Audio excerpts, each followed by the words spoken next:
പഴംപൊരി തിന്നാൻ പൂതിയാവേ കേട്ടോ.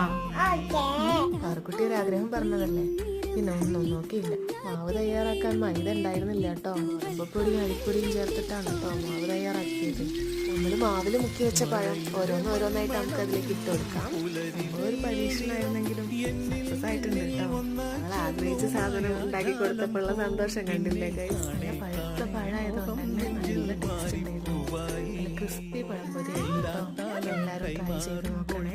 നല്ലൊരു ചായ കൂടെ ഉണ്ടാക്കി കേട്ടോ. പഴംപൊരി തിന്നാൻ കുതിച്ച പാറുക്കുട്ടിക്ക് നല്ല അടിപൊളി പഴംപൊരി തന്നെ ഉണ്ടാക്കിയിട്ടുണ്ടേ. ഈ പാറുക്കുട്ടീന്റെ എക്സ്പ്രഷൻ കൂടി കണ്ടാലോ. പഴംപൊരി നല്ല അടിപൊളിയായിട്ടുണ്ട് കേട്ടോ ഗൈസ്. അമ്മുക്കുട്ടൻ ഉമ്മ പഴംപൊരി ഇഷ്ടമുള്ളവർക്ക് കമന്റ് ചെയ്യണേ. അപ്പൊ സപ്പോർട്ട് ചെയ്ത് നോക്കാം കേട്ടോ ഗൈസ്.